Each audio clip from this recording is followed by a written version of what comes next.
Bonjour à toutes et à tous, je m'appelle Gérald de Vigourou, je suis formateur, diapo-designer et le créateur de My Next Success, agence de formation et de conception graphique, notamment de diaporamas pour entreprises.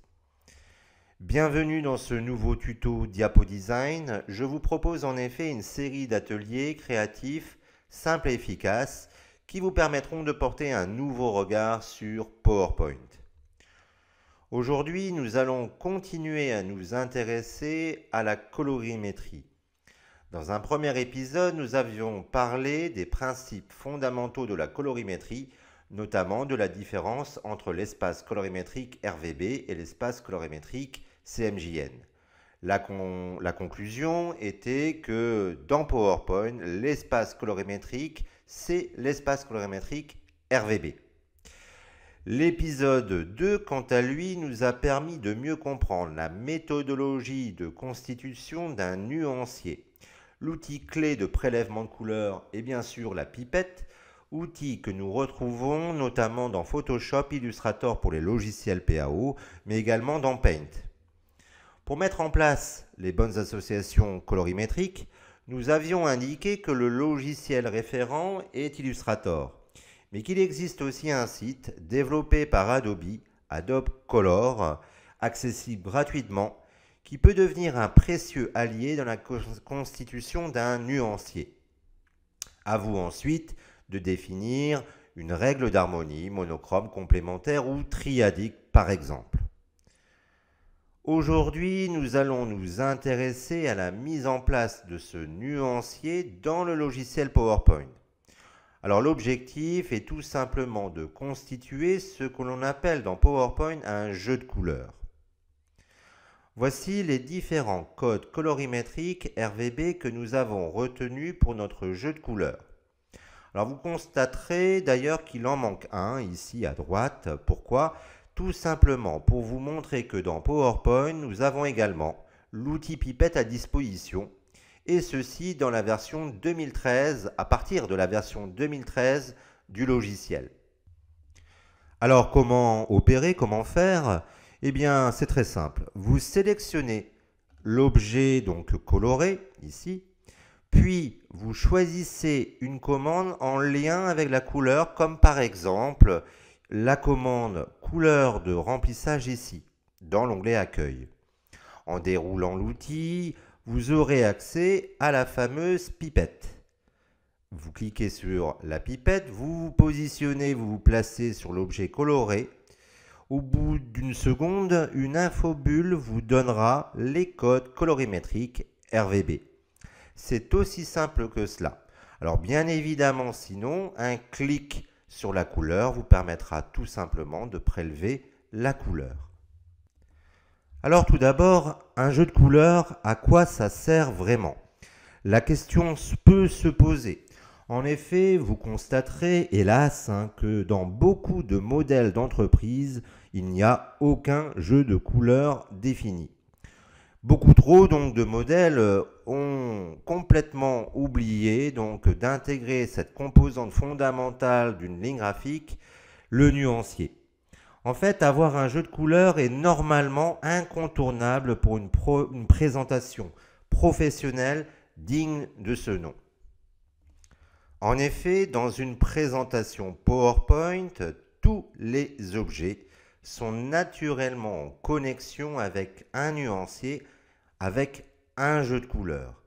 Les textes, bien évidemment, mais également les arrière-plans, les fonds de diapositives en fait, les images, les vidéos, les dessins, les schémas que l'on appelle également les smart art, les graphiques, les tableaux, bref, tous les objets.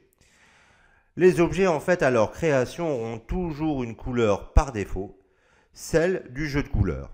Les outils de modification proposeront toujours des variantes, toujours en lien aussi avec le jeu de couleurs. À titre d'exemple, ce schéma simple est un smart art. Si je devais modifier sa couleur, j'ai à ma disposition, lorsque je clique sur le smart art, voilà, j'ai à ma disposition un onglet dit contextuel, donc un onglet spécifique à l'objet sur lequel on est positionné. L'onglet contextuel, il est ici, création de graphique SmartArt. Quand je clique sur cet onglet, je vais constater ici que l'on me propose de modifier les couleurs du schéma, du SmartArt. En cliquant ici, j'aurai donc toute une série d'associations colorimétriques. Et bien, les couleurs qui sont proposées dans cette liste sont tout simplement les couleurs du jeu de couleurs de cette présentation. Alors, elle porte de drôles de noms, hein, accentuation 1, accentuation 2, enfin cela jusqu'à 6. Nous expliquerons un petit peu plus tard à quoi correspondent ces différents noms. Et sachez-le, si vous faites un graphique, si vous faites un tableau, si vous voulez changer la couleur d'une image, le principe sera identique. Dans l'onglet contextuel associé à l'objet, vous trouverez donc à nouveau les couleurs du nuancier à disposition, les couleurs du jeu de couleurs. Mais poussons plus loin encore la démonstration, nous allons ouvrir une présentation de type modèle. Alors voici notre présentation. Nous allons, pour avoir une vision plus globale, nous positionner en mode trieuse de diapositive, le mode d'affichage trieuse qui se situe dans la partie inférieure droite de votre interface. Voilà. Voilà, nous avons des vignettes à présent, hein, où vous aurez une vision beaucoup plus globale de cette présentation. Tous les objets ont des couleurs, bien évidemment, dans cette présentation. Vous constatez bien que les dominantes sont dans les tonalités bleues et jaunes. Imaginons que nous souhaitons appliquer à cette présentation le jeu de couleurs de My Next Success, préalablement, bien évidemment, intégré au logiciel. Eh bien, rien de plus simple, en fait. Nous allons nous positionner dans un onglet, l'onglet Conception. Alors attention, cet onglet peut porter dans des versions un peu plus antérieures à la mienne, version 2019 ici, donc un autre nom, l'onglet Création. C'est la même chose. Donc je vais cliquer sur Conception. Dans la partie ici, Variante, je vais choisir de dérouler ici la zone. Je vais retrouver ici donc la commande Couleur. Et dans les nuanciers associés à cette commande, je retrouve mon nuancier My Next Success. En cliquant sur ce nuancier, automatiquement, je modifie l'intégralité des objets présents dans cette présentation. Alors tout cela paraît bien magique, hein. Ce n'est pas magique, hein, c'est tout simplement technique. Alors, bien sûr, la question que vous vous posez, c'est comment créer ce fameux jeu de couleurs. Nous allons donc apprendre la méthode de constitution d'un jeu de couleurs dans PowerPoint. Nous avons donc ici les différents codes colorimétriques qui doivent être à l'origine de notre jeu de couleurs.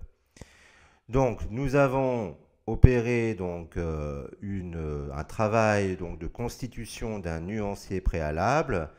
Comment pouvoir intégrer ces codes colorimétriques dans le logiciel PowerPoint et appliquer ce jeu de couleurs à une présentation existante. Nous voici sur la présentation de tout à l'heure. Nous allons travailler sur cette présentation et créer ex nihilo notre jeu de couleurs. Et bien pour cela, nous allons dans l'onglet Conception, dérouler ici la zone variante, nous positionner dans la commande couleur. On va oublier bien évidemment le jeu de couleurs qui existe déjà, hein. Nous allons le créer ex nihilo en cliquant tout simplement sur personnaliser les couleurs. Voilà. Alors nous avons ici une boîte de dialogue qui s'ouvre et nous sommes face à une liste de couleurs. Chaque élément de cette liste va avoir un impact spécifique sur la présentation. Il s'agit donc de bien comprendre à quoi correspondent ces différents éléments. Alors heureusement pour nous aider, nous avons ici à droite un exemple. Il n'est pas de trop car les intitulés ne sont pas des plus explicites dans cette boîte. Alors nous allons dans un premier temps analyser ces différents éléments de liste. Les couleurs dites objets. Alors quand je parle d'objets, je parle de tableaux, de graphiques, de schémas, de dessins, qu'importe en fait, hein. tous les éléments qui serviront à illustrer votre présentation. Les couleurs objets sont les couleurs dites accentuation. Donc vous constatez ici que vous en avez jusqu'à 6 en fait. La couleur accentuation 1 sera la couleur référente de votre jeu de couleurs. Ça veut dire quoi? Eh bien tout simplement que ce sera par défaut la couleur de vos objets. Vous faites une forme géométrique, un carré sur votre présentation. La couleur de remplissage de cette forme géométrique, de ce carré, sera la couleur accentuation 1. Vous créez un graphique, la couleur de la première série de votre graphique sera accentuation 1. Vous pouvez d'ailleurs le contrôler sur l'exemple à votre droite. Vous créez un tableau, la couleur du tableau par défaut sera accentuation 1, ainsi de suite. Donc il est d'usage de mettre en accentuation 1 la couleur dominante référente de votre projet. Donc pour pouvoir intégrer donc notre couleur, nous ça sera un verre d'eau, nous allons tout simplement dérouler ici le menu associé à la couleur. Nous obtenons ici donc des couleurs de thème. Je vais cliquer sur autre couleur et nous sommes à présent dans la boîte de dialogue de gestion colorimétrique du logiciel PowerPoint. Boîte qui va vous permettre ici dans la partie inférieure de rentrer donc votre code colorimétrique RVB. Vous constatez d'ailleurs que l'on peut également rentrer un code hexadécimal.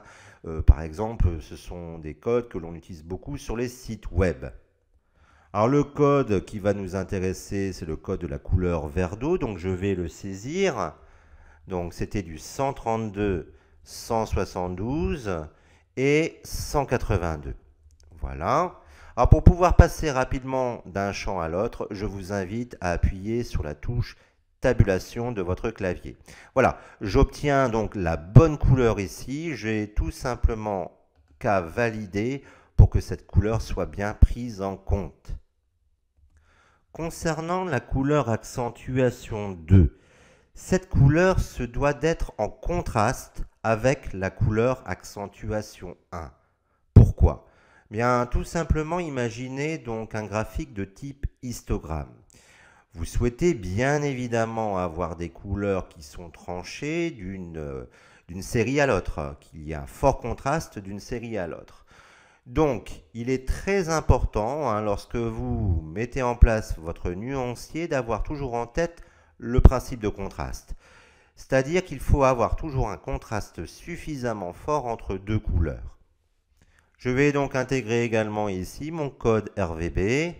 Je vais dérouler, aller dans autre couleur et je vais ici saisir donc mon nouveau code.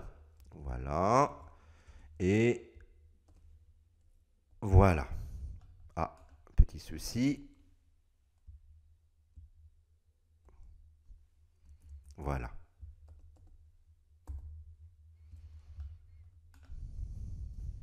Voilà. Donc le contraste est suffisant. Alors je vais bien sûr éviter donc de saisir l'ensemble des codes colorimétriques ici, ça serait un peu long. Je vais tout simplement continuer à vous expliquer donc cette boîte. Alors, ce qu'il faut bien retenir en tout cas, c'est que les couleurs accentuation de 1 jusqu'à 6 sont les couleurs des objets. Attention, on peut se poser la question, eh bien si j'ai plus de 6 objets, enfin si dans un tableau ou dans un graphique notamment, j'ai un histogramme avec 7 séries, que se passe-t-il sur la 7e série? Ben, tout simplement une variante des couleurs précédentes, tout simplement. Vous avez sinon ici la possibilité également de fixer les couleurs donc de vos liens. Les liens qui n'ont pas été visités et les liens qui ont été cliqués, donc qui ont été visités. Il n'y a qu'ici d'ailleurs que vous pourrez changer la couleur de vos liens. Ça c'est assez simple. Ce qui n'est pas très évident à comprendre je trouve, c'est les intitulés qui sont dans la partie supérieure de la boîte. Sombre 1, clair 1, sombre 2, clair 2. Alors, sombre 1 correspond à la couleur du texte sur un fond de diapositive clair.